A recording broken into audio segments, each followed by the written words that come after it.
Hola, ¿qué tal? Buenas tardes a todas, a todos. Estamos nuevamente en Mesas de Análisis. Pues les recuerdo, mi nombre es Angélica La Cruz y hoy nos toca un tema de temas de derechos humanos en México. Y bueno, nada menos, nada más, tenemos a alguien muy importante, que es el licenciado David Peña Rodríguez, que nos hará favor de apoyarnos con su información sobre los derechos humanos en México. Entonces, pues queremos darle mucho las gracias de que tenga esta atención de venir hasta acá, recordando que estamos en un proyecto nuevo, con mucho esfuerzo, para que podamos ir poniendo en esta mesa de análisis todas las temáticas que nos tienen que ocupar como sociedad. Entonces, pues sin más preámbulo, pues me gustaría dar la palabra a David Peña para que nos pueda empezar a comentar algo sobre los derechos humanos en México. Por favor, David. Gracias, bueno, gracias por la invitación. Me gustaría empezar por una reflexión general en términos de qué es lo que está pasando, en qué situación está pasando los derechos humanos en México. Desde luego que no podríamos hacer un análisis de la situación actual de los derechos humanos si no hiciéramos una revisión del proceso histórico que ha implicado la evolución de los derechos humanos en México, el reconocimiento a los derechos humanos en México. No es un tema histórico de clase aquí para compartir, pero sí me parece importante marcar algunos momentos que han sido determinantes, digamos, o claves para entender la historia, sobre todo el proceso evolutivo de reconocimiento a los derechos humanos en México.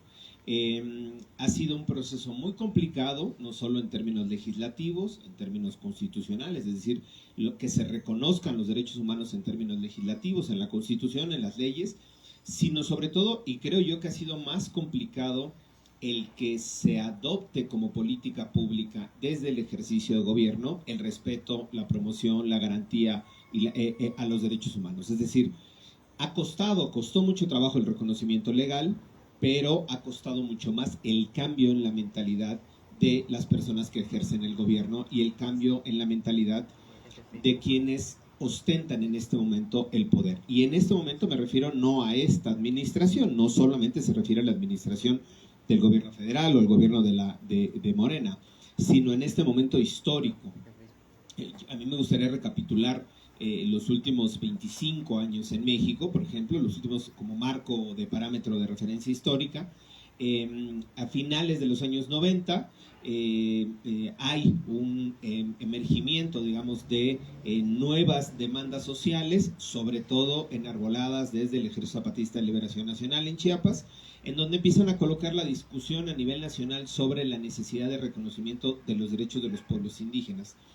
Pongo digamos, parteaguas en términos históricos, porque me parece que desde ahí se empieza a visibilizar un discurso en materia de derechos humanos y a colocar en la agenda pública también en materia de derechos humanos la necesidad de hacer este reconocimiento. Antes de esa fecha se había creado a principios de los 90 la Comisión Nacional de los Derechos Humanos y el sistema Ombudsperson, es decir, todas las comisiones de los derechos humanos a nivel estatal en cada uno de los estados y la Comisión Nacional de los Derechos Humanos. Ahí empezaba ya a permear este discurso en materia de derechos humanos. Tenían las comisiones muy poca infraestructura, muy poco personal, no estaba todavía en el discurso, digamos, ni del ideario colectivo de la población, ni de los gobernantes, hablar sobre temas de derechos humanos, ni colocar en la agenda los temas de derechos humanos.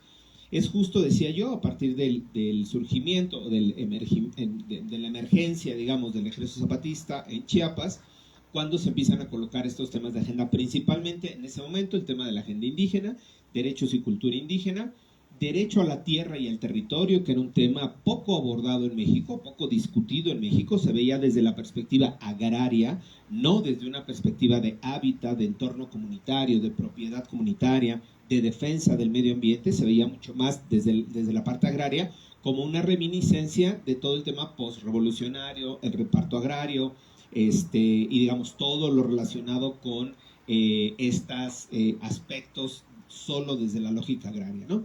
Regresando al discurso zapatista, ese discurso zapatista es el que, insisto, logra colocar en la agenda primero el tema de derechos y cultura indígena y la agenda. Le tardó desde el 94 hasta el 2001 para que esos derechos fueran incorporados al texto constitucional. Es decir, 7 años se tardó en reconocer los derechos de los pueblos y las comunidades indígenas en el artículo 2 constitucional. Fueron 7 años de lucha, no solo del Ejército Zapatista, sino del Movimiento Nacional Indígena, del Congreso Nacional Indígena, justo para presionar al Congreso de la Unión que pudiera reconocer en términos constitucionales los derechos de los pueblos y de las comunidades indígenas. Es a partir entre el año 2000 y 2001 que se da el cambio, la transición, digamos, no democrática, pero el cambio de partido político del PRI al PAN, pierde la presidencia el PRI, en donde Vicente Fox empieza a retomar este tipo de discursos desde una lógica, yo no diría de compromiso, sino desde una lógica de lo políticamente correcto. Entonces, él inicia incluso a utilizar lenguaje incluyente, empieza a hablar de los derechos de las niñas y los niños, empieza a hablar de los derechos de los pueblos indígenas desde una perspectiva de derechos. Recordemos que antes, durante todo el periodo priista, eran vistos, por ejemplo, pueblos y comunidades indígenas como ni siquiera eran sujetos de derecho, eran como poblaciones vulnerables a las que había que atender, entre comillas, ¿no? O dar programas para su atención, no desde una lógica de desarrollo ni desde una lógica de derechos, sino desde esta lógica asistencialista. Fox hace este cambio de discurso y empieza a crear instituciones también que van dirigidas, digamos, a velar o a garantizar los derechos humanos. En ese periodo se crea la Comisión Nacional para Prevenir la Discriminación, por ejemplo, el Instituto Nacional de Acceso a la Información Pública, en ese momento también se crea, y este tipo de instancias lo que van haciendo es ir colocando en la agenda las instituciones, o ir colocando en la agenda pública la necesidad de tener instituciones que garanticen esos derechos. Es decir, hay que ver un primer nivel, es el reconocimiento de esos derechos. Yo como Estado reconozco estos derechos, pero no sirve de nada que yo te los reconozca si no existe la instrumentación, digamos, el andamiaje jurídico y el andamiaje institucional para garantizarte esos derechos. Y entonces lo que se empieza a hacer es a construir este andamiaje para garantizar esos derechos. Cuando se va construyendo este andamiaje institucional, se va viendo que hay muchas más resistencias de lo que se esperaba, incluso en ese momento de quienes gobernaban. De la sociedad civil, las organizaciones de derechos humanos, quienes hemos trabajado desde hace muchos años ya en la defensa de los derechos humanos, nos damos cuenta de que no era suficiente el que el Estado reconociera y que se crearan algunos mecanismos para garantizar esos derechos. Si esto no se incluía en la ley y en la Constitución, difícilmente íbamos a lograr cambiar este chip de los funcionarios públicos. Y entonces lo que se apostó entre el año 2001 hasta el año 2011, es decir, 11 años, fue el reconocimiento de los derechos humanos en el texto constitucional. Entonces, simplemente veamos cómo esos dos grandes momentos de la época reciente, del 94 al 2001, 7 años se tardaron los pueblos y comunidades indígenas para que les reconocieran sus derechos en el texto constitucional, 7 años.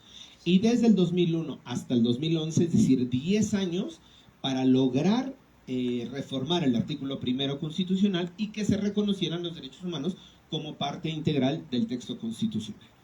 A partir de la reforma del 2011, cuando se convierten en obligatorios, digamos, los derechos humanos, y aquí hago un paréntesis, ya eran obligatorios los derechos humanos para México, ya eran obligatorios para todas las autoridades, pero estábamos construidos, o habíamos construido un sistema político mexicano y un sistema jurídico en el que pecábamos de formalismo, es decir, exactamente lo que está en la ley es lo que hay que hacer, específicamente lo que está. No podía haber interpretación, no podía haber alguna interpretación en materia de derechos humanos, por ejemplo, o de otra materia que fuera más benéfica. Si no estaba explícitamente en el texto de la ley, ninguna autoridad lo podía hacer. Y eso era una restricción no escrita. Es decir, esta restricción que se impuso el propio sistema político era porque le convenía porque como no estaba en el texto constitucional los derechos humanos y el reconocimiento, respeto y garantía, pues decían, está en instrumentos internacionales, pero esa es una obligación allá internacional frente a las Naciones Unidas, un poco en un discurso digamos, de bastante ignorancia frente a las obligaciones en materia de derechos humanos, pero por eso se apostó a que se creara o se hiciera una reforma en materia de derechos humanos hasta el año 2011. Se logra esta reforma, se publica la reforma, y esto empieza a cambiar un poco la mentalidad de los servidores y servidores públicos, del Estado en sí mismo. Ya no se trataba de algo abstracto, etéreo, de lo internacional de los derechos humanos, sino que estaba en el artículo primero constitucional. Además, la importancia de que fuera en dicho artículo era justo porque tenía un simbolismo político, para que literalmente todas las y los servidores públicos que revisaran la Constitución, lo primero que vieran, el primer artículo, era las obligaciones, los deberes en materia de derechos humanos.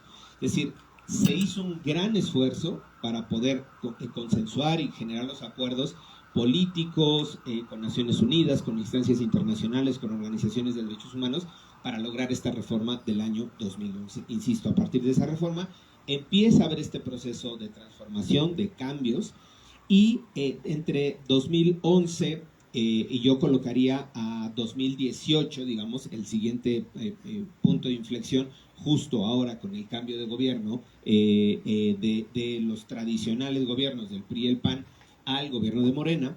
Esos 7 años, digamos, durante esos 7 años, se va poco a poco permeando o consolidando la idea de que los derechos humanos son obligatorios, de que hay garantías para cumplirlos, de que hay responsabilidades de servidores públicos si no los cumples, y sobre todo de que es un sistema en constante crecimiento y en constante evolución.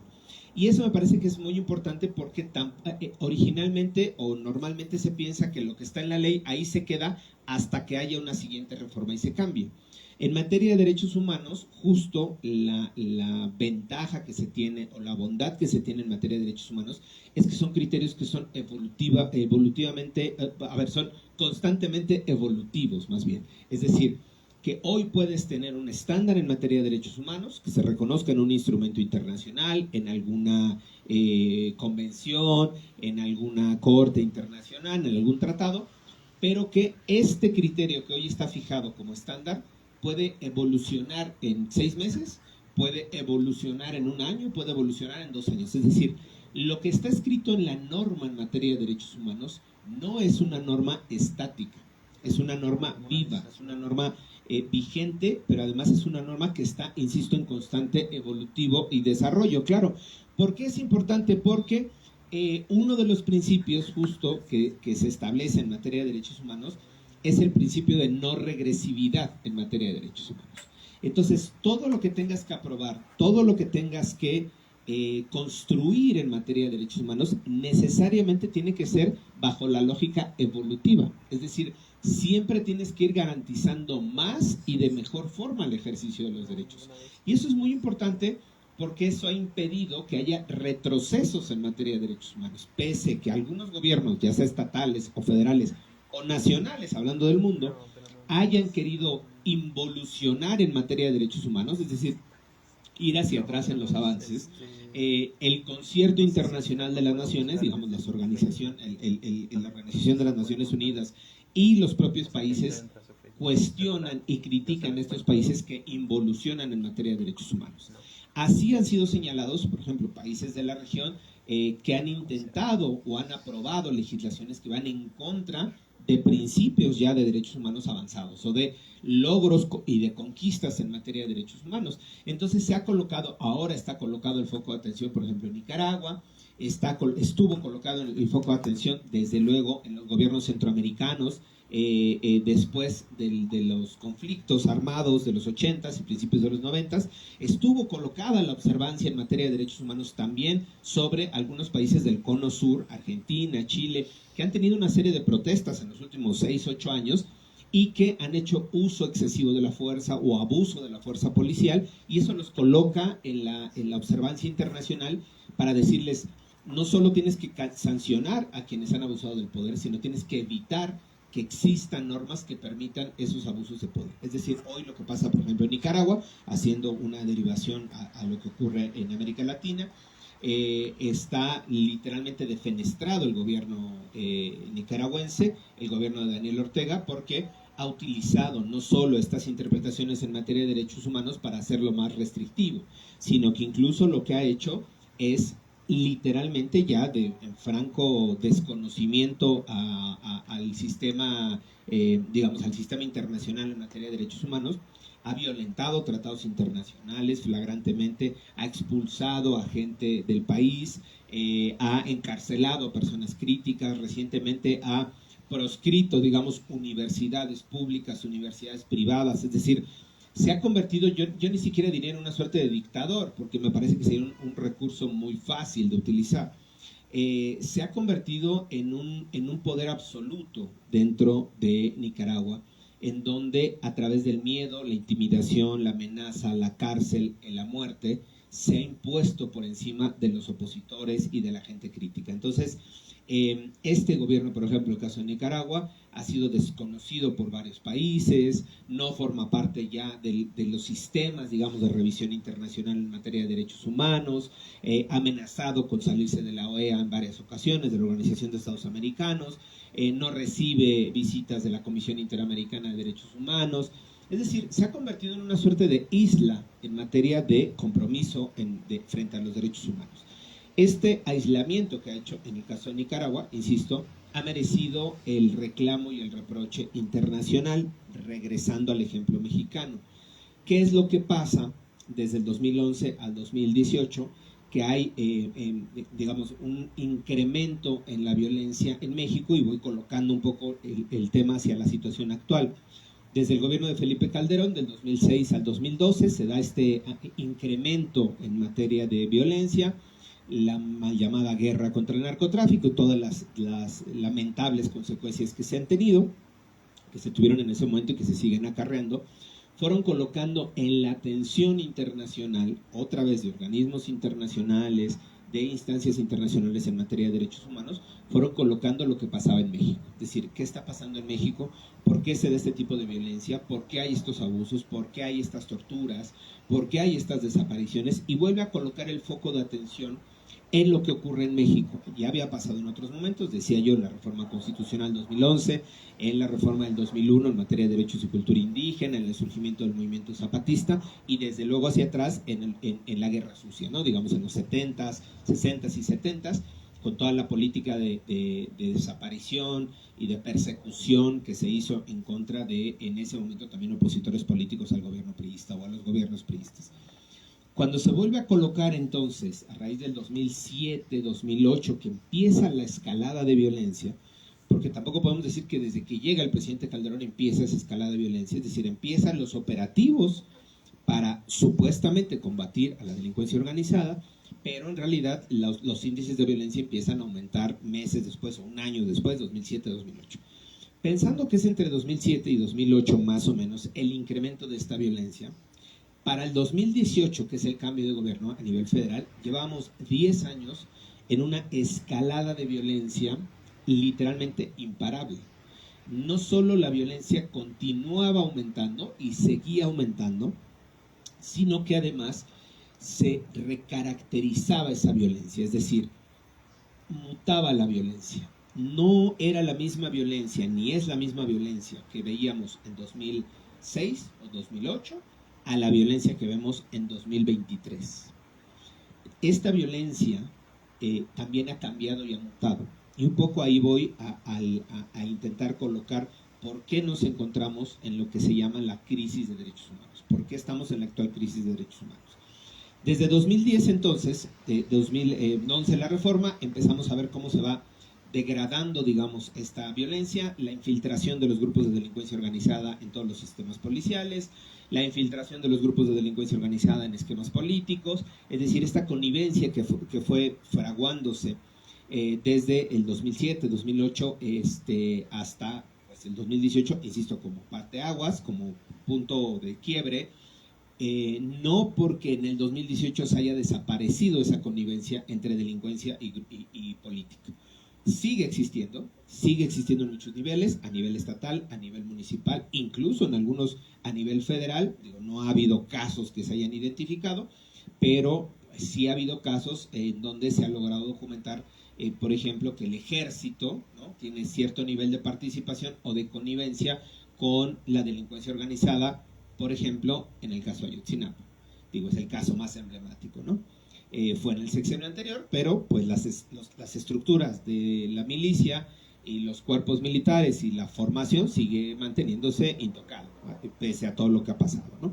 Entonces, regresando un poco en esta parte del recuento, vemos que ese proceso de degradación de los últimos 10, 12 años, específicamente con el tema de delincuencia organizada, con esta complicidad que se da con los grupos policiales y con los grupos políticos, abre nuevos frentes para estos grupos de delincuencia en donde empieza a haber una mayor cantidad de diversificación, por así llamarlo, en los ingresos de los grupos de delincuencia. Entonces ahí entra trata de personas, entra también tráfico de personas que tiene que ver con migrantes, entra desde luego prostitución forzada, y entonces se va diversificando digamos, la operación de los grupos de delincuencia que hace 25 años eran grupos dedicados al narcotráfico, eran narcotraficantes.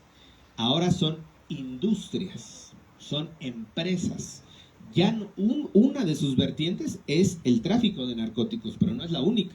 Entonces se ha diversificado y ahora literalmente se ha convertido en grandes empresas mundiales, con presencia en varios países, inversiones, lavado de dinero, propias cuentas en bancos internacionales de miles de millones de dólares. Es decir, son empresas en realidad, son industrias como tal. Y al final esas empresas de delincuencia organizada han permeado también en las estructuras políticas. Y entonces, cuando estas grandes empresas, a través de dinero, o a través de amenazas, o a través de balas, permean las estructuras políticas, sigue habiendo o se sigue presentando esta connivencia y esta complicidad que había hace 12, 15 años, pero de una forma diversa. Ya no es esto que llegaba el cártel y te amenazaba y decía plato plomo, o estás conmigo, te mato, ¿no? Ahora hay inversiones, hay negocios en común, hacen acuerdos políticos, apoyan campañas políticas, financian candidatos, literalmente bajan a un candidato o candidata que no quieran que llegue. Es decir, tienen una participación ya literalmente como inversores, como empresarios, ¿no? Por así llamarlo.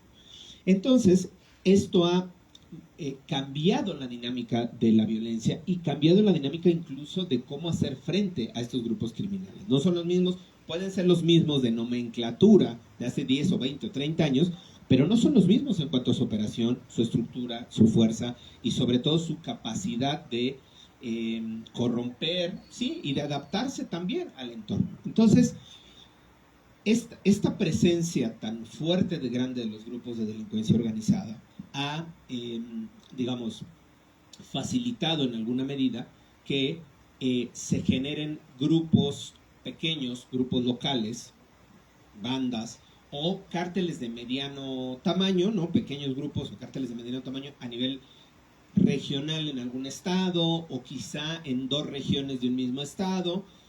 Más allá, o no estoy hablando de estas grandes corporaciones como el Cártel de Sinaloa o Jalisco Nueva Generación, que son estas grandes corporaciones transnacionales criminales, ¿no? Sino estos otros grupos que están, uno en Michoacán solamente, uno en el Estado de México, y así hay 60 o 70 que se han identificado. Entonces, esta otra forma de diversificación de la delincuencia también ha generado que con la complicidad de muchas autoridades, las violaciones a los derechos humanos sigan en constante crecimiento. ¿Por qué? Porque al final las autoridades son las responsables frente a la población de preservar el orden, de garantizar la seguridad. No le vas a ir a reclamar al cártel, vas al presidente municipal o al gobernador y le dices, oye, esto está pasando aquí.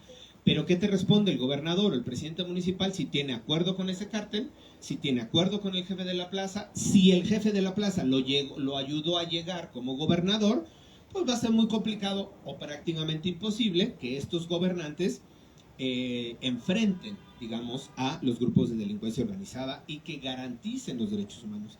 Y aquí sí, lamentablemente, no tiene, digamos, no solo tiene una afiliación hacia uno u otro partido. La operación y presencia de estas empresas criminales arrasa parejo, o sea, toca para todos los grupos políticos. El presidente López Obrador señala, somos distintos a los anteriores, ellos no somos iguales que ellos, no, porque justo se ha diversificado la dinámica, no son iguales a como operaba el PRI de los 70s, no son iguales a como operaba el PAN de los 2000s tampoco, simplemente han diversificado su forma de operación. Yo tampoco estoy diciendo que sean iguales y que generan lo mismo, y que no, pero simplemente hay nuevas formas de operación, y en esas nuevas formas de operación el sistema político mexicano sigue operando y sigue actuando en función de lo que pues se va, digamos, acordando o resolviendo en ciertos niveles con la delincuencia organizada. Podría yo poner un par de ejemplos. Hay ciudades, o grandes ciudades, en donde se hace una suerte de acuerdo con los grupos de la delincuencia para que se mantenga la estabilidad en la ciudad. Entonces tú dices, mira, tú cártel X, tú no te metas aquí en la ciudad, no hagas destrozos, no hagas desmanes, yo permito que siga tu operación, yo gobierno permito que siga tu operación, a mí me garantizas gobernabilidad, a mí me garantizas que la gobernabilidad yo lo pueda presumir como logros para la siguiente elección, y tú operas sin que nadie te moleste. Eso es un acuerdo, sí, es algo que, digamos, puede estar mal visto éticamente, sí, pero al final, si eso te garantiza que la ciudadanía tenga tranquilidad o mediana tranquilidad, que no esté siendo atacada, perseguida, que no tenga actos de terror cuando sale a una plaza comercial o cuando sale a una festividad, al final eso se tiene que estar valorando en algún momento, es decir, es una valoración política que se tiene que hacer. Otro de los temas que cruza por ahí es que justo muchos de estos servidoras y servidores públicos que llevan 20 o 30 años en el gobierno, no han cambiado esta dinámica, decía yo, lo complejo que es adoptar el discurso de derechos humanos y respetar los derechos humanos. Entonces no ha cambiado este discurso, siguen con este discurso de lo detengo, lo torturo, a ver si sabe algo, ¿no? Y después ya lo presento al Ministerio Público. O lo llevo al Ministerio Público, lo arraigo, y después lo investigo. O lo llevo al Ministerio Público, lo presento, el Ministerio Público lo detiene, lo mete a la cárcel por una acusación absurda de extorsión o alguna cosa ahí de cohecho, alguna de esas, porque mediáticamente hay una presión y hay que meterlo a la cárcel. O, como hay una presión mediática, deténlo, mételo a la cárcel, que esté 2 o 3 años, aunque salga después con un amparo, aunque sea inocente, no importa, pero ya cumplimos y bajamos la presión mediática. Esta forma de operar de los gobiernos sigue presente hoy en los gobiernos de la 4T también. Los gobiernos municipales, estatales y federales siguen manteniendo esta dinámica de ¿quién me molesta? Presiónalo, si está fuera del huacal, que se meta al huacal, ¿no? Y tenemos un par de ejemplos. A mí me gustaría colocar, por ejemplo, el caso de Kenia Hernández, una compañera activista, amusga, líder indígena, que como forma de protesta se dedicaba a la toma de casetas. En la toma de casetas ella recuperaba dinero, ¿no? Para seguir el movimiento, los diferentes movimientos sociales que apoyaba. En algún momento el gobierno federal le dice, oye, bájale, ¿no? Porque te estás pasando, bájale ya. Y ella dice, oye, pero si yo tengo esta demanda que no se atiende, esta demanda que no se atiende, este preso político, pues más bien el que tiene que bajarle eres tú, no yo, porque yo es una forma de protesta, lo tuyo es una forma de represión hacia estas instancias. Es que no fui yo, fue el gobierno anterior. Ok, si fue el gobierno anterior, resuélvelo.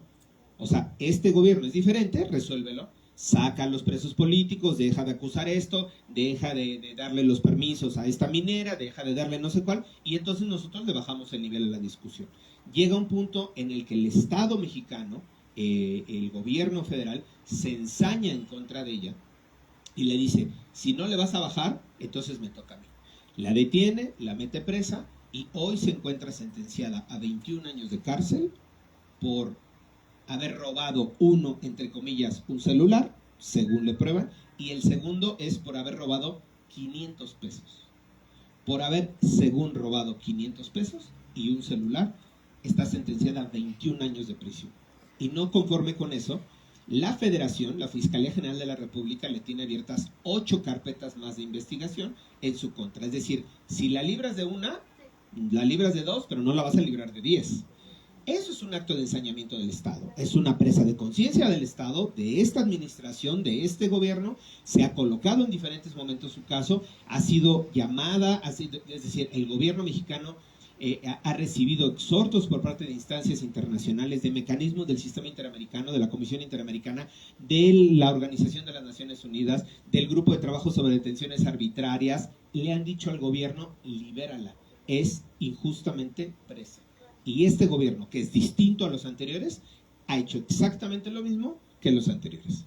¿Por qué? porque para este gobierno le representaba una figura políticamente incómoda, políticamente incorrecta, que salía de los estándares de la protesta social y por lo tanto me ensaño con ella y la meto a la cárcel. Ese caso que es emblemático o ese caso que es paradigmático, me parece que grafica, digamos, cómo ha sido la actuación, el comportamiento de este gobierno, trayendo, digamos, las nefastas experiencias de los gobiernos anteriores. Cómo gente que sigue hoy operando en la Fiscalía General de la República o en la Secretaría de Seguridad y Protección Ciudadana sigue atendiendo a los designios y a los mandatos de alguien con interés político. No responde a la legitimación, no responde a la persecución del delito, no responde a realmente prevenir el delito, sino responde a un interés político, a una decisión política o a un orden político. Ese ha sido quizá uno de los graves problemas en materia de derechos humanos, que no se resuelven, es decir, no se previenen las violaciones a los derechos humanos, no se sancionan las violaciones a los derechos humanos y por lo tanto no se evitan porque no hay una voluntad política, no hay una decisión política de hacerlo. Hoy las procuradurías, las fiscalías a nivel nacional son fiscalías autónomas de nombre, pero siguen dependiendo de los gobiernos estatales, de los gobernadores o gobernadoras estatales. Siguen actuando bajo consigna de los gobernadores o gobernadoras. Siguen actuando con intereses políticos y no con un interés de persecución de la justicia, digamos, legítimo. Entonces, lo que pasa aquí, o lo que nosotros vemos, es que es todo este conjunto de elementos es lo que nos ha llevado desde hace 12, 15 años a estar inmersos en una crisis en materia de derechos humanos. Hoy no es responsabilidad únicamente de este gobierno, desde luego que no, sería absurdo señalarlo, pero este gobierno ha replicado muchas de las prácticas de violaciones a los derechos humanos que se mantenían en el pasado. Ha repetido muchas de estas violaciones a los derechos humanos, ha cambiado desde luego en muchas dinámicas, en muchas otras prácticas, pero por ejemplo hay un discurso donde el presidente dice, aquí ya no se ejecuta a delincuentes.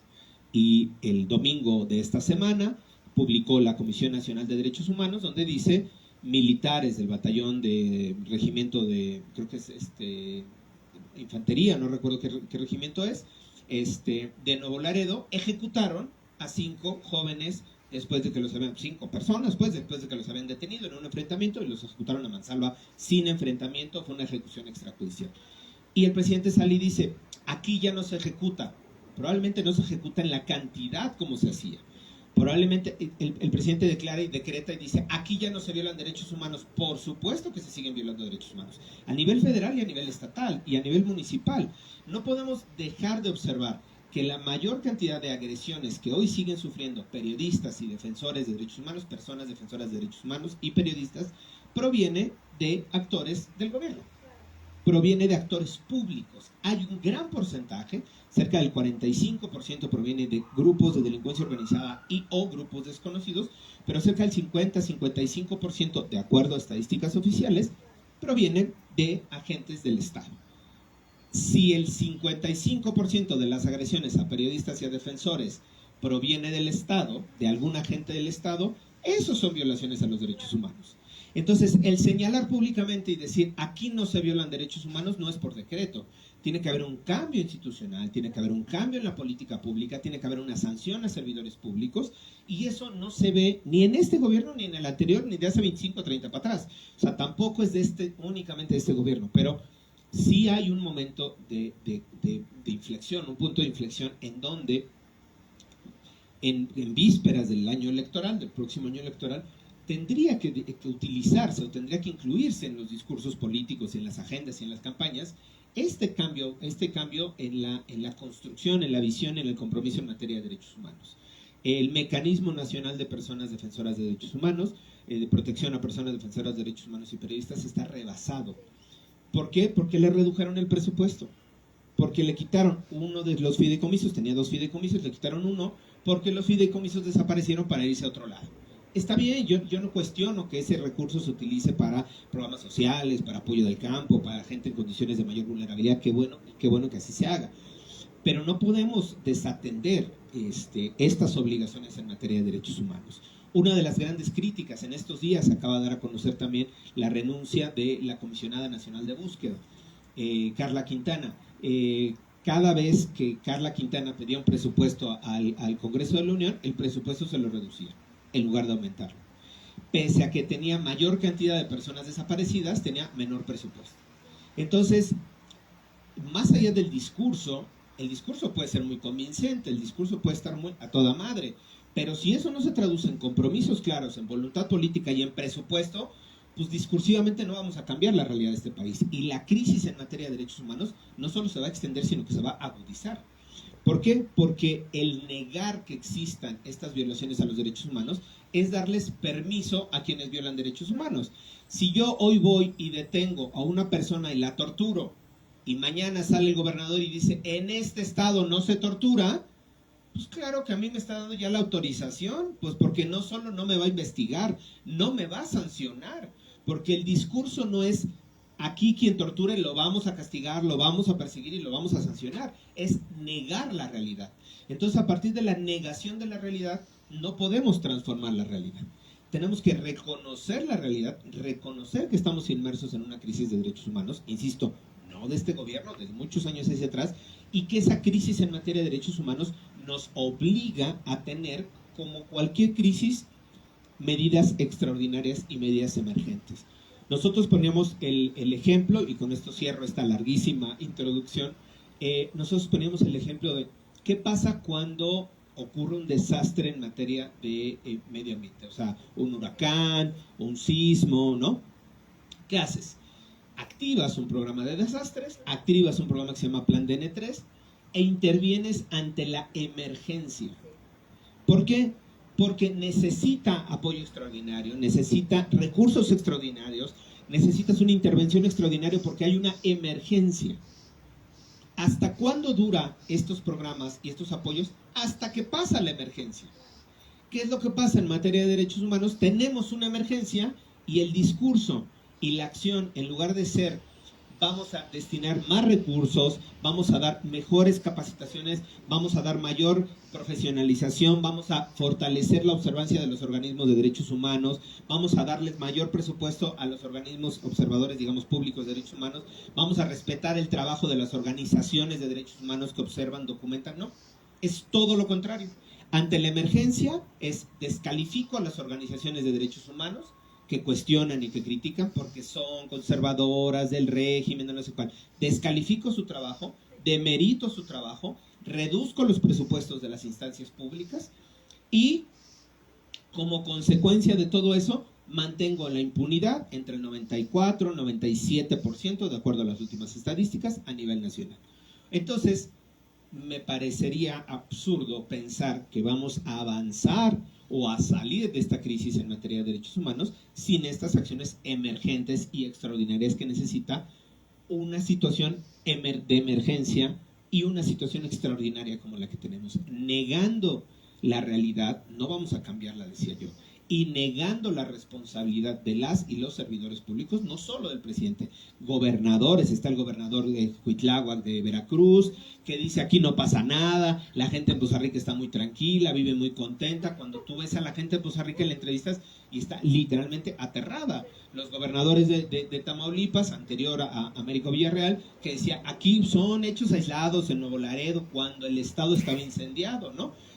Jalisco, ahora el gobernador de Jalisco, que sale y dice sobre el tema de Lagos de Moreno, bueno, es un hecho aislado, no pasa nada, como si no supiéramos que hay una crisis de seguridad en Lagos de Moreno, y así le puedo seguir con cualquiera de los estados y con cualquiera de los gobiernos. No se trata de Nuevo León, de MC, o sea, no se trata de un partido político, no se trata de, la 4T, no, es el sistema político mexicano, que al sistema político mexicano le ha convenido en los últimos años negar esa realidad, negar ese discurso, o más bien negar la realidad que tenemos de la crisis e imponer un discurso de todo está bien, todo está muy bien, aquí la gente es muy feliz, aquí la gente está muy contenta, ¿no? Como si no hubiera estos gravísimos problemas en materia de derechos humanos, desapariciones, tortura, trata, prisión preventiva oficiosa, ya es otro gran tema, más de 46,000 personas presas sin sentencia por prisión preventiva oficiosa, y el sistema político se sigue resistiendo a dejarla salir.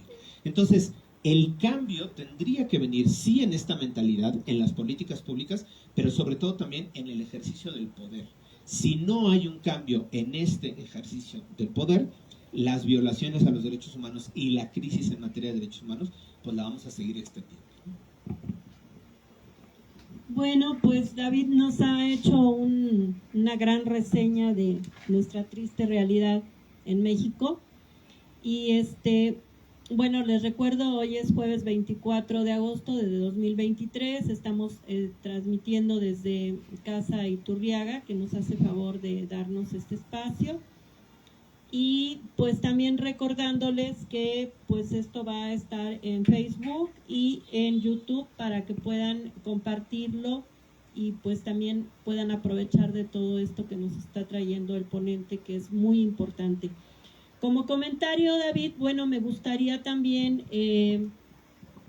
decirte, los derechos humanos pues se quedan simplemente en recomendaciones, ¿no? Y ¿cómo podríamos, alguna idea que nos pudieras por ahí alumbrar, que fueran vinculatorios, ¿no? A algo más, que tuviera dientes, ¿no? La Comisión de Derechos Humanos, que para empezar es un poco pues parte, ¿no? Del Estado, un poco simulación, porque se quedan recomendaciones.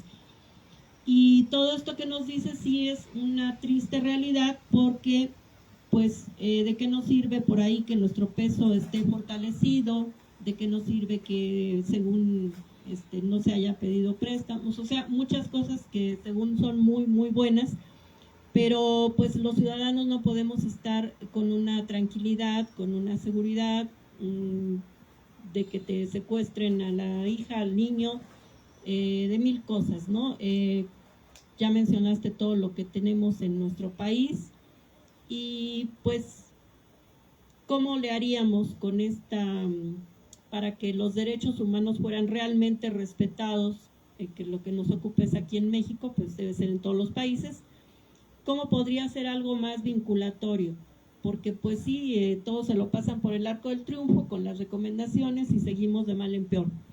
Y pues también aprovechando de esta pregunta, que nos comentara sobre el caso tan lastimoso de Ayotzinapa, con estos últimos, diríamos, fracasos para mi gusto, ¿no? De que pues ya mejor se van los especialistas porque no se brindan pues toda la información de parte del ejército y pues ahí queda, ¿no? Ahí queda eso atorado y finalmente, bueno, ahorita ya el próximo 26 de septiembre van a hacerse 9 años del evento, como muchos, ¿verdad? Muchas lamentables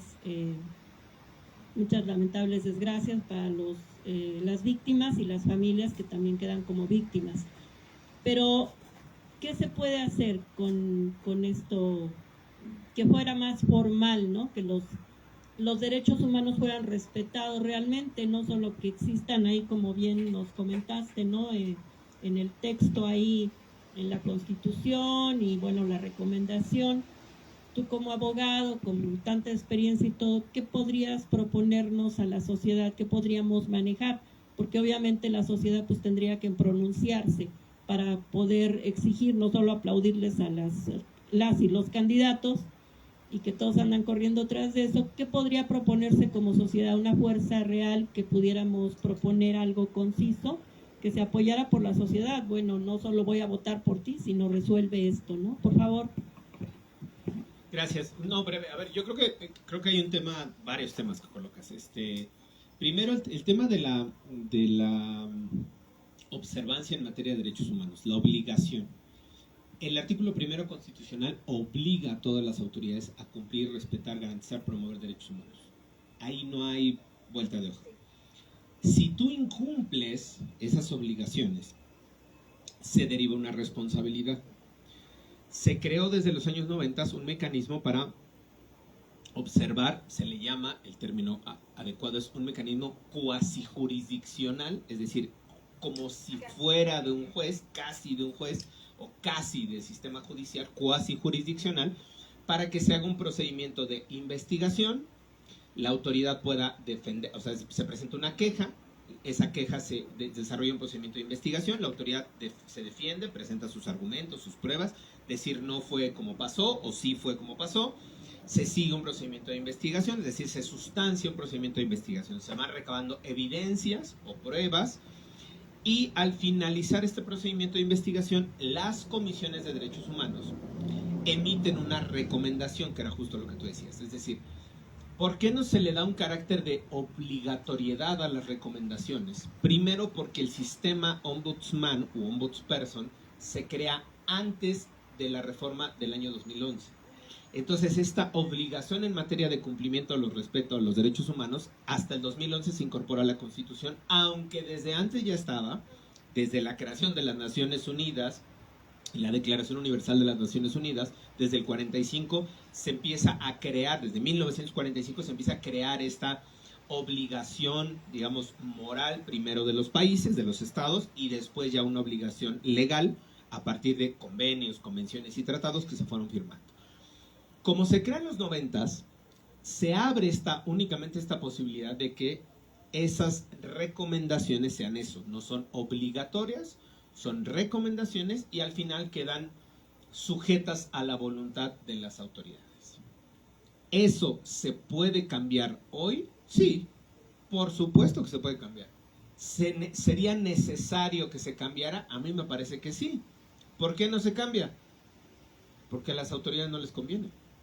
Porque no les conviene que un organismo autónomo con representación de sociedad civil, desde la experiencia de los derechos humanos, se convierta en un observador vigilante, garante y policía de las autoridades.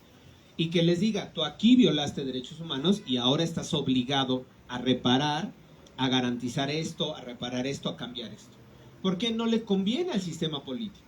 Entonces, pese a que lo habrían podido hacer hace 3 años, 6 años, 8 años, 10 años, no lo ha querido hacer el sistema político.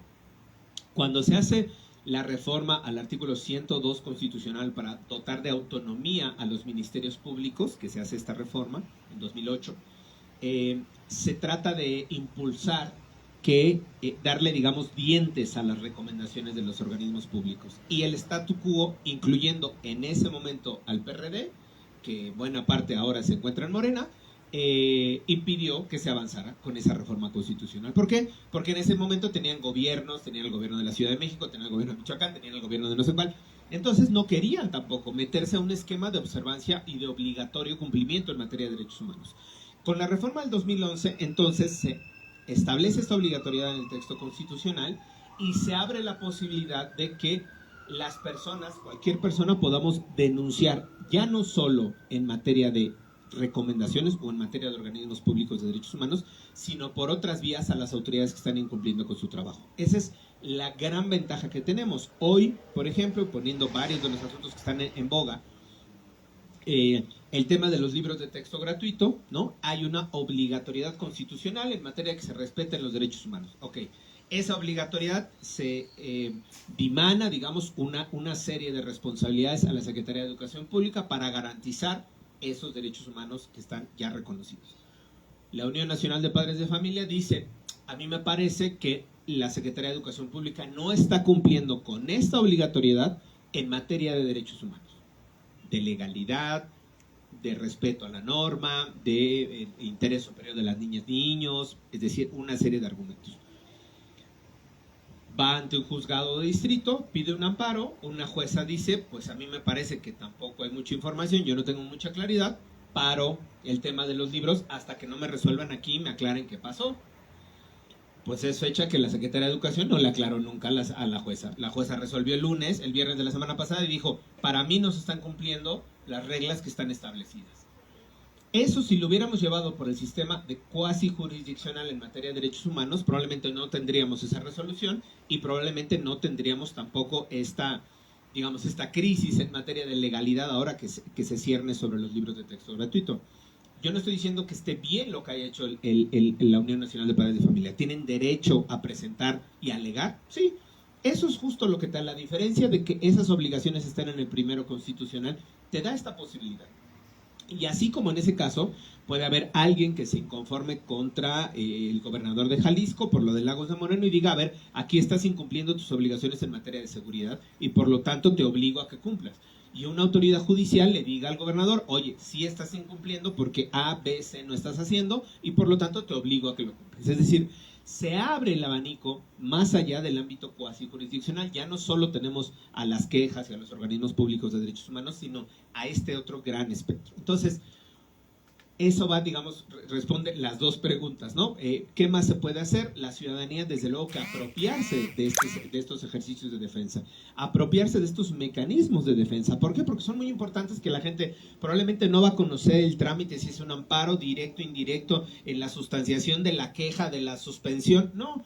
Pero el conocer que existen los derechos, que se pueden invocar estos derechos, me parece que es fundamental. O sea, el que la ciudadanía puede decir, oye, a ver, aquí, ¿qué está haciendo el alcalde o la alcaldesa?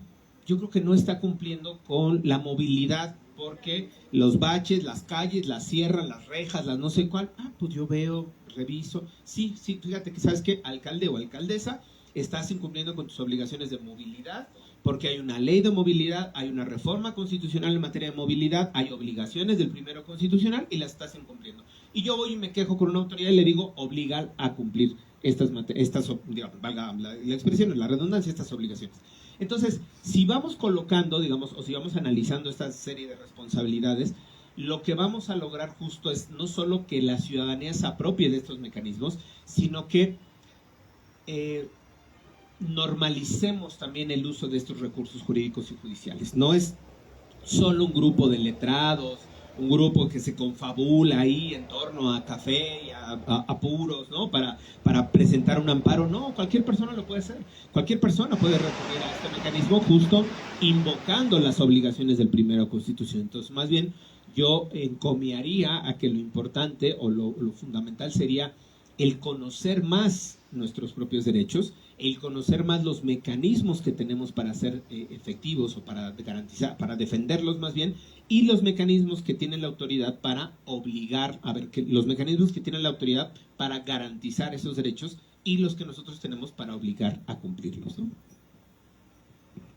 Bien, gracias. Y bueno, en este caso, con lo de Ayotzinapa, por ejemplo, me faltó eso, sí, cierto, perdón. ¿Cómo podrían también buscarse en los canales a lo mejor internacionales que se pueda reactivar todo este trabajo, no solamente por las autoridades actuales, sino que se cumpla por quien sea, ¿no? Y que pueda realmente respetarse, por ejemplo, que dieran las informaciones. Pues ya va a ser un año que en sí nació este de informe, y que bueno, luego fue un show, ¿no? Que inclusive le habían dado, bueno, se hizo mucho relajo ahí, y finalmente pues ya acaban yéndose los expertos y sigue el tema ahí vigente, que aún no se sabe qué pasa. Bueno, se sabe, ¿verdad? Pero no oficialmente ni como dice David, solo parcialmente.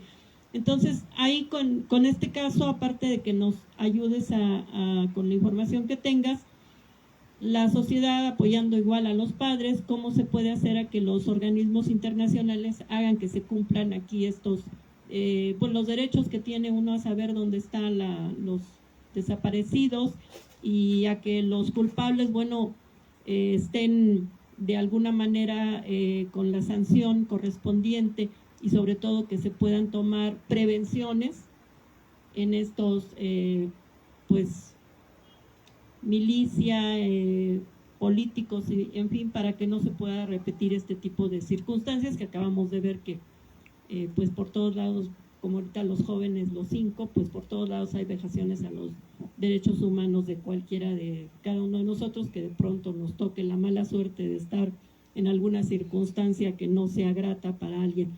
Por favor, David. Sí, breve igual. O sea, me parece que primero hay que reconocer que en el caso de Ayotzinapa se ha logrado avanzar muchísimo en comparación del punto donde se retomó la investigación, desde la verdad histórica hasta esta verdad, otra verdad que tenemos ya. No es una verdad completa, no es una verdad que cierre el círculo, pero se ha logrado avanzar muchísimo, y eso es Ahí sí hay que reconocer, gracias a la voluntad política que tuvo el presidente, el subsecretario de Derechos Humanos, Alejandro Encina, su equipo, la creación de la Comisión para la Verdad y el Acceso a la Justicia del caso Ayotzinapa, la COBAG, la creación de la Fiscalía Especializada en la Fiscalía General de la República. Es decir, estas acciones que son acciones políticas, de voluntad política, van avanzando y permiten avanzar, encontrar mucha información, desmontar la verdad histórica a partir de hechos, de datos científicos, identificar no solo la participación de los policías municipales, sino de policías estatales, de elementos del ejército, de elementos de la marina, y eso en términos del acceso a la verdad me parece muy importante en verdad, hay que reconocerlo también este gobierno, así como somos críticos al gobierno, podemos ser, más bien, tenemos que ser críticos al gobierno, porque están ostentando un poder y desde la ciudadanía lo que nos corresponde es no solo aplaudir, o sea, está muy bien que aplaudir que en algún momento, pero lo que nos toca es siempre estar cuestionando, oye, ¿por qué? ¿Qué pasó? Oye, ¿por qué no has hecho? Oye, ¿qué más te falta? ¿No? Esa es la labor que nos corresponde desde la ciudadanía. Entonces, hay que reconocer en este momento, desde luego, que se ha logrado un gran avance, pero que ese avance, insisto, ha sido gracias a voluntad política, a disposición del actual gobierno, del presidente y de su equipo, facilitó la operación en muchos momentos del grupo de expertos independientes, internacional de expertos independientes, que estaba, digamos, en un mecanismo junto con la Comisión Interamericana de Derechos Humanos, de acompañamiento en las investigaciones, de procesamiento de los datos de las investigaciones. Entonces, eso facilitó, insisto, que se avanzara, que se identificaran varios puntos, varias rutas de donde pudieron haberse llevado a los jóvenes, varias responsabilidades. Hay 2 generales detenidos del ejército, hay cerca de 12 órdenes de aprehensión más pendientes de cumplir, hay 8 o 9 militares también detenidos, hay casi una centena todavía de policías municipales detenidos, es decir, sí ha habido también avance en el acceso a la justicia en términos de la sanción. Lo que queda aún pendiente es el tema de acceso a la justicia en su vertiente de verdad. Yo consideraría o estimo que en el tema de acceso a la justicia por la sanción habría muy poco más que hacer. Es decir, creo que se ha identificado quiénes son los actores responsables, quiénes son los actores políticos, inmediatos, probablemente una decena más de funcionarios públicos que tendrían que ser detenidos y procesados, pero yo en tema de acceso a la justicia me parece, creo yo, con la información que se tiene, que no sería reabrir la investigación y volver a hacerlo, porque ya están identificados los actores responsables. ¿Qué es lo que falta? Donde falta cerrar el círculo es en la verdad, porque hay mucha información que se ha ocultado o que se ha negado, pese a la disponibilidad, a la disposición más bien del gobierno y pese a la voluntad política del presidente. Y ahí el propio presidente se enfrenta a lo que yo decía en el tramo anterior, que era al esquema político, al sistema político mexicano. No, el sistema político mexicano no cambia con un gobierno, no cambia con un partido político, es un sistema, por eso es un sistema político. Y ese sistema político está desde la revolución para acá. Entonces, ese sistema político no cambia con que llegue un presidente con muy buena voluntad o muchas ganas que tenga, no cambia el sistema, porque el propio sistema, él usó el propio sistema para llegar a ser presidente. Es decir, no puede ahora decir, es que ese maldito sistema, pues sí pues, pero, o sea, tú llegaste, los 20 y tantos gobernadores que están de Morena llegaron gracias a ese sistema político. A lo que sea, cambias el discurso, cambias la dinámica de interacción con la gente, pero estás utilizando el mismo sistema político. Entonces, como no hay visos de que el sistema político va a cambiar, como el sistema económico tampoco, el sistema neoliberal no hay visos de que vaya a cambiar, entonces hay que adecuarse o adaptar, digamos, esta nueva realidad. Entonces, regresando al tema del sistema político, este sistema político tiene ciertos tótems intocables y uno de ellos es la responsabilidad pública o la imagen pública del ejército y de la marina. Sigue siendo una de las 2 fuerzas, o 2 de las corporaciones con mayor recepción, digamos, en términos de la población. Ya no recuerdo las últimas estadísticas, pero es de las que siguen siendo como bien vistas por parte de la población. Y al ejército le interesa mucho no solo la imagen, le interesa también la operación a lo interior. Es decir, para que el sistema siga funcionando, y veo un poco digamos, ahora aquí la gente no ve, pero enfrente tenemos unas máquinas de coser de estas viejas convertidas y rediseñadas en mesas. Y esta máquina de coser, para que el pedal funcione, necesita funcionar la rueda y necesita funcionar la banda y necesita funcionar el tornillo que aprieta la banda y necesita funcionar el tornillo de arriba que jala la banda. Es decir, ese es un sistema, así funciona el sistema. Entonces, cuando alguna de esas partes se puede empezar a mover, el ejército, la marina puede decir, denle, no hay problema. Cuando ese sistema empieza a subir o empieza a tocar intereses que realmente le afecta, lo para. Le quita un tornillo, como pueden ser expedientes o archivos, le quita un tornillo y el sistema se para. Y entonces, pese a que el presidente sea el dueño de la máquina de coser y diga, pedalenle, muévanle, si se sacó ese tornillo no se mueve. Digamos, una analogía un poco pensando aquí que tengo la bonita máquina Singer aquí enfrente. Y así funciona este sistema. Entonces, en el caso de Ayotzinapa lo que pasa fue eso. El presidente va presionando, la máquina se empieza a mover, se empieza a conocer verdades, a conocer responsabilidades, quiénes participaron, cómo participaron, dónde estuvieron. Y cuando esta verdad empieza a permear o a llegar a ciertos niveles que al sistema no le conviene, lo para. Y ahí quedó. Entonces, el grupo de expertos independientes dice, pues hemos llegado hasta donde se ha podido. Hasta con la información que nos dieron encontramos esto. De aquí para el real no hay más información, no nos están dando la información, entonces por lo tanto no podemos avanzar. Me parece que es muy sencillo. Si pensáramos que fuera otro organismo internacional o otra asistencia internacional, creo que nos toparíamos con lo mismo. O sea, nos toparíamos con este mismo tornillito que le sacaron, ¿no? El ejército, quien haya sido, y así llegara cualquier instancia internacional a investigar, si no se mueve, si no está ese tornillo, no se mueve la máquina. Y entonces vamos a quedarnos parados. Muy probablemente la investigación del caso Ayotzinapa se va a quedar en el lugar donde llega, hasta donde llegaron el grupo de expertos independientes. Porque si el grupo de expertos independientes no tuvo la fuerza para presionar a este sistema político de que entregara la información, dudo mucho de que la vaya a tener Encinas solo o alguna recomendación de la Comisión Nacional de Derechos Humanos o los propios padres, ¿no? Dudo mucho, y digo, no demerito el trabajo de Encinas, ni el esfuerzo y la lucha invaluable y plausible de los padres de los 43 y de sus familiares, amigos, compañeros a lo largo de estos ya casi 9 años. No demerito su trabajo y su esfuerzo, pero va a ser muy difícil, o es muy difícil pensar que lo que no se logró con la presión internacional de un grupo de expertos independientes se vaya a lograr con pues la presión interna o la presión nacional. Entonces, yo pensaría sí que se va a depurar el listado de responsabilidades de servidores públicos en términos penales.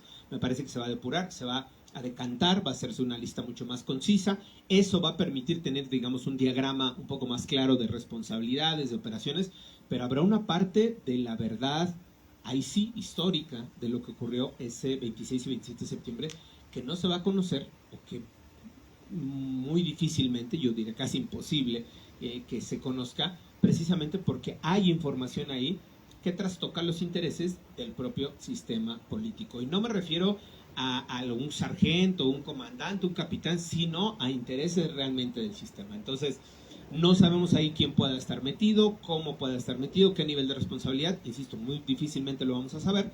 Y yo más bien lo que pensaría es que se pueda hacer desde la COVAC, desde la Comisión para el Acceso a la Justicia y la Verdad del caso Ayotzinapa, en la Secretaría de Gobernación, una suerte de rediagramación de qué fue lo que pasó con toda esta información, juntar todas estas piezas que están en los informes del GIEI, informes muy valiosos, pero juntar todas estas piezas y decir, la verdad nos ha llegado hasta aquí. Hace falta conocer más, pero ya tenemos esta verdad. Hay responsabilidades de servidores públicos municipales, estatales, federales, hay tantos detenidos, hay tantas órdenes de aprehensión. Este grupo se fue para acá, no sabemos dónde acabó. Este otro grupo de jóvenes fue llevado a tal lugar, pero no sabemos dónde acabó. Y quizá este último eslabón es el que va a quedar ahí como volando, ¿no? Como con poca claridad, pero bueno, esperaría que también el próximo gobierno a nivel federal, en 2024, pues reasuma este compromiso y pues poco a poco puede ir moviendo esta maquinaria difícil de mover. Gracias, David. Bueno, todo muy, muy interesante, sobre todo también, como mencionas, el hecho de que hay esta crisis de derechos humanos que no hemos atendido como sociedad yo creo que los recursos, por ejemplo, que se le quitan a estos asuntos de derechos humanos, de víctimas, de prevención, inclusive de educación al respecto, pues deberían ser parte de lo que se gasta en las campañas, que no sirve para nada. Yo creo que si un buen político, sea cualquiera de las candidatas o los candidatos que hay, tuvieran un buen trabajo, no necesitarían andar como en un circo permanente, como los circos aquellos que andaban en las plazas, pues promocionándose inclusive con acarreos y grandes gastos de pre-campañas, ¿no? Una nueva modalidad. Entonces ahí se gastan muchos recursos, pero se olvida, creo, lo más elemental, que sería esta crisis que nos menciona David de derechos humanos, como en las crisis que tenemos luego de un terremoto, de un ciclón o algo, que hasta que se reestructura todo, pues se deja el asunto. Entonces eso tendríamos que verlo como sociedad, en vez de andar también ayudando a que se gaste este dinero y viendo pues cuánto nos pueden pagar también por ir de acarreados o por estar con tal o cual gente para algún hueso que a lo mejor le puedan dar. Entonces hay mucho que hacer también en cuestión a la responsabilidad de la sociedad para poder atender este tipo de asuntos que son la base de cualquier sociedad. El derecho al respeto que tenemos que tener por parte de las autoridades, de nosotros mismos, que pues no tenemos esa capacidad todavía de respetarnos, vamos de mal en peor. Inclusive lo que mencionaba él, bueno, yo hace algunos años también sabía, ¿no?, que hasta había unas tiendas pues por el norte, ¿no?, de MZ, Mario Zambada, ¿no? Entonces la misma delincuencia pues favorece a la sociedad, ¿no?, a las comunidades, para lo que el gobierno no hace, bueno, pues les arregla la escuela, les compra los uniformes, en fin, a cambio de que también pues les avisaran quién entraba al pueblo o algo. Entonces, permitir el Estado que pues la delincuencia también tome para ellos desviar los recursos, hablo de los gobiernos anteriores, pues ahora sí que entran en una sociedad muy peligrosa que nos está costando mucho a la sociedad civil. Algo más, David, porque no sé si quiere aquí hacer alguna intervención el maestro Javier, o quieres comentarnos algo más. Yo por mí estaría bien. Muchísimas gracias. Al contrario, David, mil gracias. Javier, ¿quieres comentar algo? Bueno, déjame ver. Para abajo, para abajo. Había un cuate llamado, un normalista llamado, que tú conociste, Virgilio Dante Caballero. Virgilio decía que gobernaba México un neoporfiriato. Yo le dije, no, cualitativamente no es un neoporfirismo, no es un neoporfiriato. Sin embargo, hay dos características que sí comparte con Porfirio Díaz este sistema. O sea, es una cleptocracia. Es un gobierno de rateros, Pero peor aún, es una necrocracia. Es un gobierno de asesinos, de homicidas, de criminales, ¿no? Y esto tiene que ver con un síndrome que yo llamo el síndrome del manco, porque me refiero a Álvaro Obregón. Álvaro Obregón decía, en este país, si Caín no mata a Abel mata a Caín. Y luego también se burlaba de sí mismo porque él decía que el pueblo mexicano lo quería porque solamente tiene una mano para robar, ¿no? O también hacía con su propio nombre una frase, lo vengo a robar, son las mismas letras de su nombre. Y él era un desquiciado, paranoico, asesino, y cuando su compadre Francisco Serrano se le enfrentó como candidato a la presidencia, Serrano le dijo, vamos a luchar en esta contienda por la presidencia como caballeros. Y Obregón le contesta, ni qué caballeros ni qué nada. El que gana, gana, y el que pierde va al paredón. Bueno, ¿no mandó al paredón a Serrano? No, lo mandó a asesinar brutalmente en Huitzilac, ¿no? Entonces esta necrocracia es parte de la famosa dictadura perfecta de que hablaba Vargas Llosa.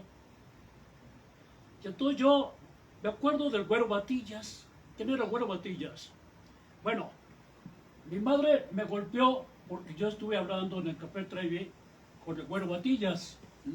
Es un pistolero, un gatillero. Fue pistolero asesino criminal de Maximino Ávila Camacho, uno de los peores asesinos que ha habido en México, lo cual ya es decir, el Güero Batillas, además fue pistolero de Jorge Negrete, de Jorge Pasquel y de otros famosos personajes, ¿no? Allá, por cierta época, Batillas era muy famoso junto con Tony Espino, con Fidel Cabrera Ríos y con otros pistoleros, porque era un grupo de asesinos al servicio del sistema político mexicano, precisamente, de Miguel Alemán y toda esta gente. Y en aquel tiempo, yo diría, el síndrome del manco es quien te molesta, quien disiente, pues liquídalo, ¿no? Y efectivamente, por ejemplo, hay una carta del general Murguía, 22 de febrero del 22, bueno, no me acuerdo el mes, pero es el año 22. Es una lista de gente asesinada por Álvaro Obregón.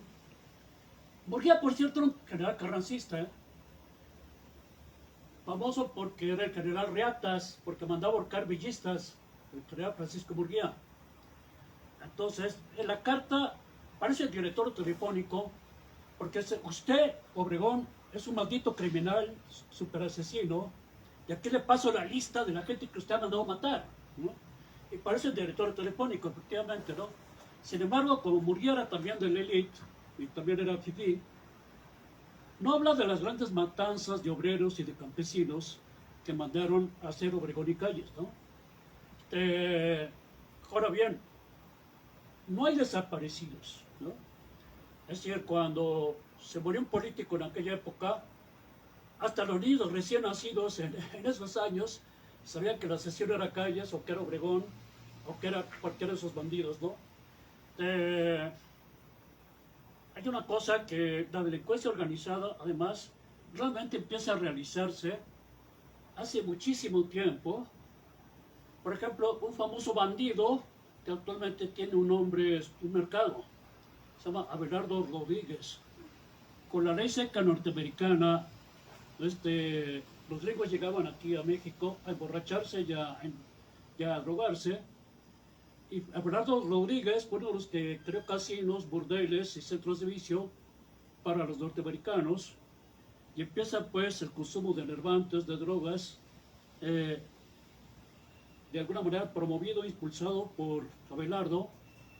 Mi tío abuelo, el general Carlos Reyes Avilés, fue como mano derecha de Abelardo, y entonces él mismo me contaba de las movidas chuecas de Abelardo Rodríguez.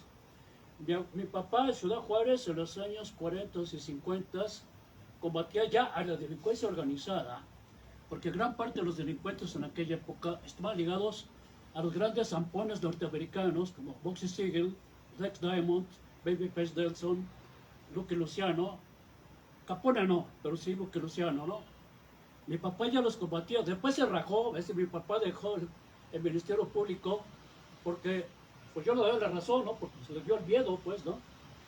Y claro, en aquel tiempo se defendía, según la Constitución, lo que se llaman garantías individuales, ¿no? Que después ya son los derechos humanos.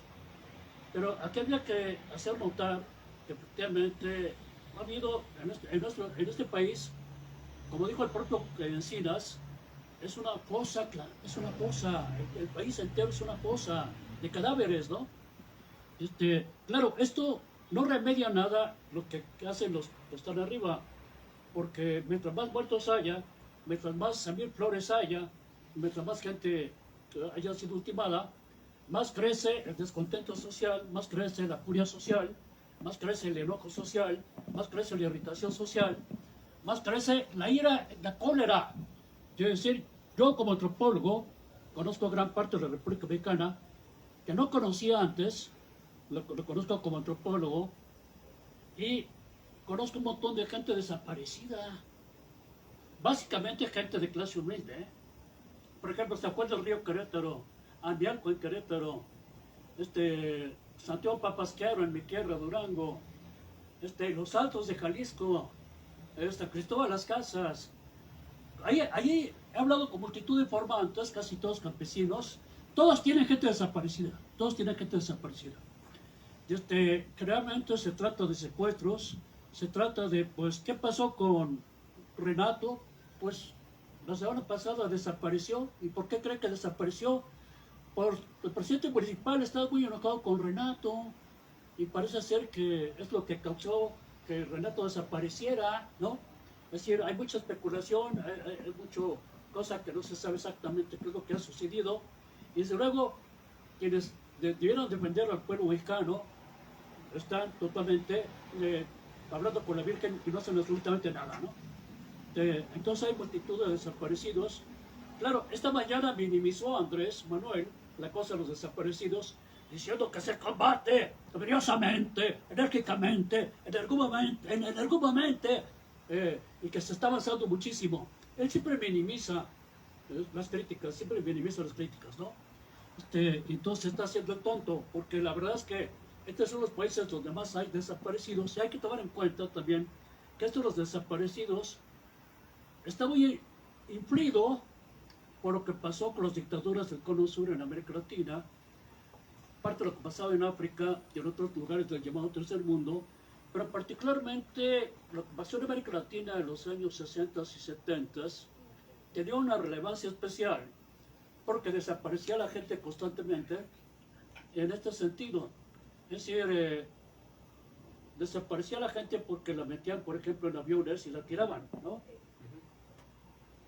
Bueno, ¿le cortamos o qué?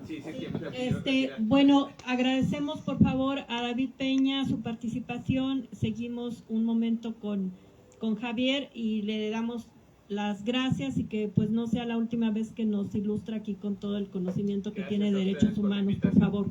Gracias.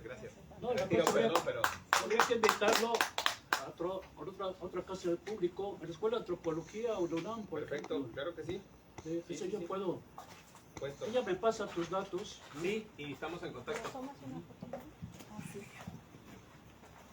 Ahorita lo tiramos y ya terminaste el pasito. Si no se me hace más tarde, perdón que le interrumpa. Gracias. Una foto, por favor, David. La foto de su cuerpo. Que Violeta sería se lo fue por tú.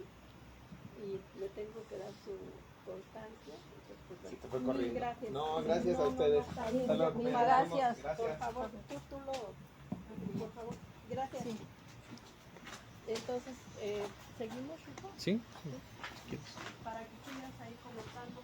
Bueno, la cuestión es que los desaparecidos en América del Sur eran muchísimos, porque el problema es que había estallado una revolución en un país súper subdesarrollado llamado Cuba, un país del tamaño del estado de Ohio, en Norteamérica, y siendo un país subdesarrollado y que apenas vivía del monocultivo, estalla una revolución de orientación socialista, y a pesar de ser un país de 3 por peso, resulta que la sociedad capitalista se puso a temblar, toda, no nomás la norteamericana, toda la sociedad capitalista se puso a temblar.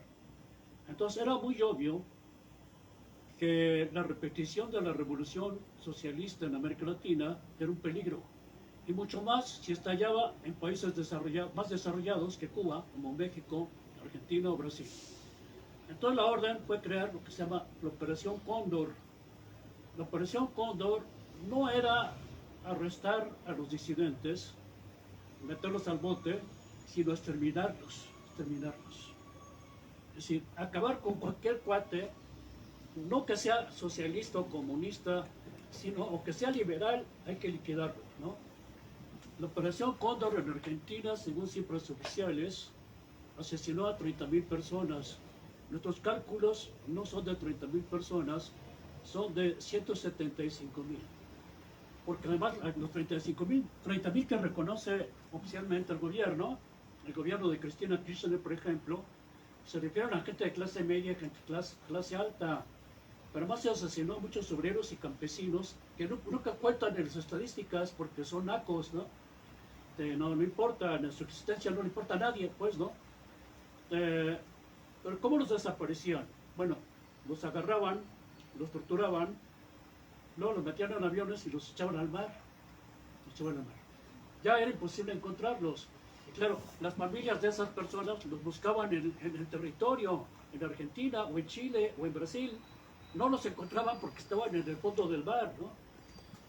Y aquí en México hubo, antes de la Operación Cóndor en América Latina, hubo una operación que se llamaba igual, Operación Cóndor. Esa Operación Cóndor en México era de los años 60 y era contra el narcotráfico.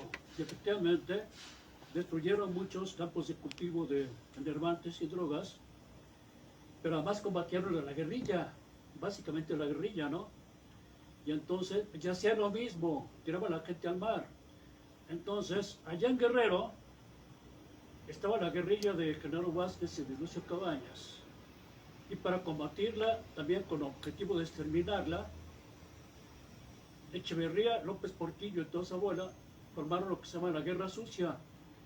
Entonces, la Guerra Sucia consistía también en el exterminio de la guerrilla y acabaron no solamente con Genaro Vázquez y con Lucio Cabañas, sino que acabaron hasta con la gente que tenía el apellido de Cabañas.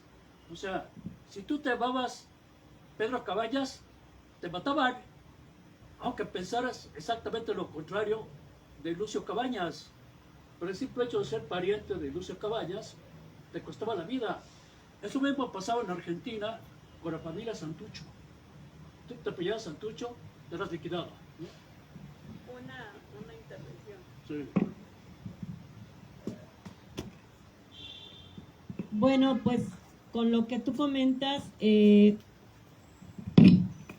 perdón, se me ocurre, pues nada más para abordar ese tema. Yo creo que, bueno, ahorita ya se fue nuestro ponente, es muy, muy ocupado, pero sí tenemos mucho que hablar sobre derechos humanos porque hablamos de la milicia, de pues, los gobiernos, el crimen organizado, pero nosotros mismos como sociedad nos violentamos unos a otros. Ahorita que estás comentando eso de los apellidos, recordemos en Venezuela, cosa que luego no les gusta que nos relacionemos o nos parezcamos a Venezuela, pero recordemos que hubo una temporada en que también alguien que tuviera características de ser moreno o parecerse a Chávez, pues era pues prácticamente asesinado, violentado por ciudadanos opositores. Entonces tenemos un grave problema pues como sociedad de violentarnos unos a otros. De hecho pues también la discriminación es una forma de violencia en derechos humanos, ¿no? Por ser morenito, por parecer esto o aquello. Y pues ahorita que decías de los apellidos, pues allá simplemente por parecer Chávez, pues ya te mataban, ¿no? Los de la oposición. Entonces, desgraciadamente, pues los ciudadanos somos grandes infractores de derechos humanos unos a otros y obviamente cuando llegamos a estar en un puesto de poder o en una institución como el gobierno, como los militares, la marina, los policías, pues ahí pues sacamos esta parte que traemos por ahí de alguna deformación, de alguna situación mental por la que agredimos a nuestros semejantes. Si quieres seguir, Javier, un momento más. Bueno, pero además no solamente la gente morena. Eso me recuerda incluso la cuestión del racismo, ¿no? Me acuerdo que allá en nuestra tierra, Durango, había una dama llamada Antonia López Negrete que decía que su hija nacida en 1905 era muy fea. Ah, mi pobre hijita es fea porque está prieta, ¿no? Es prieta. Parece criada. La culpa no es mía. La culpa es de mi marido, que es de Chihuahua y debe tener sangre apache. Por eso mi hija salió prietita. Pero la hija prietita se llamaba Dolores Asunzolo y López Negrete, que se hizo famosa como Dolores del Río, que según su madre era muy fea porque era morena. Pero aparte me gustaría recordar a una mujer muy blanca. Sin embargo, el recordar a esa mujer muy blanca le podía costar la vida a muchas personas, porque allá por los años 70, si tú tenías incluso una fotografía de esa señora blanca y la exhibías en la calle, te podían asesinar. ¿Quién era esa mujer blanca? Se llamaba Evita Perón. Bueno, Eva Duarte era su nombre, esposa de un tal Perón. El simple hecho de poner en las calles, en las paredes, la inscripción "Viva Evita Perón", te podía costar la vida, o incluso exhibir sus fotografías, porque la gente del élite, la gente que estaba hasta arriba, tenía tal odio por Eva Duarte que, utilizando al ejército, liquidaban a la gente que mostraba simpatía por doña Evita, ¿no? El propio Juan Domingo, su esposo, se dio cuenta de eso. Y por cierto, Eva murió de cáncer y sus enemigos ponían en las paredes "Viva el cáncer", o sea, festejando que ella tuviera cáncer, ¿no? Eso fue el año 52. Perón se dio cuenta del repudio a su mujer y de 52 a 55 prefirió entrar en luna de miel con los empresarios, como diciendo: yo no soy radical como mi mujer, ¿no? Ella nunca volvió a hablar de ella. En los discursos de 52 a 55 ya nunca habló de su mujer. Y sus amigos empresarios pues estaban contentos, pero resulta que esos empresarios, amigos de Juan Domingo, financiaron el golpe de Estado contra Juan Domingo. Por eso no hay que confiar mucho en los amigos empresarios. Por ejemplo, un señor que se llama Ricardo Salinas Pliego presume que es muy amigo del presidente.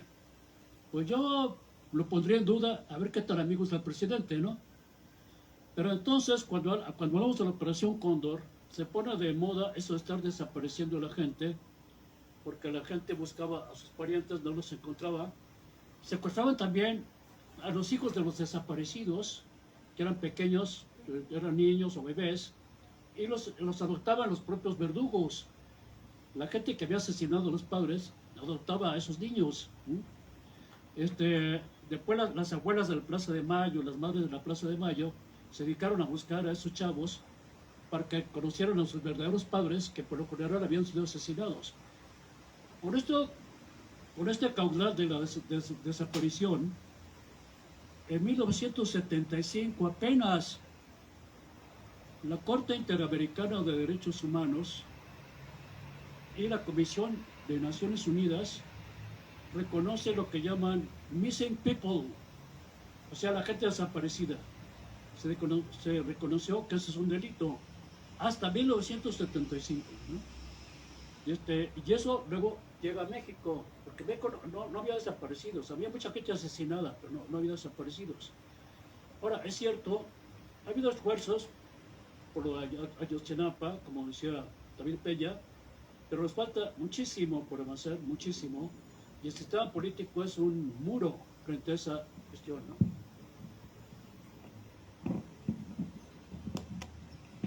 Ok, Javier, bueno, pues muchas gracias. Estamos cerrando ya esta mesa de análisis de derechos humanos en México, pues invitándolos, aparte de que puedan disfrutar de estas informaciones, de estas mesas de análisis y entrevistas que haremos también, que pues el próximo 1 de septiembre tenemos también tema de salud mental y migración, aquí mismo en Casa Yuriria a la 1 de la tarde. Esperemos ya estar bien transmitiendo desde YouTube y Facebook como ahorita. Y mientras, bueno, iremos también subiendo algún material para que ustedes puedan compartirlo, disfrutarlo y seguirnos acompañando en este proyecto de mesa de análisis. Mi nombre es Angélica La Cruz, el maestro Francisco Javier Guerrero Mendoza, que nos acompaña siempre. Y pues agradeciendo la atención de todas, todos, y pues ojalá que puedan apoyarnos suscribiéndose al canal de YouTube SIC Tertulias. Gracias. Bueno, salud mental es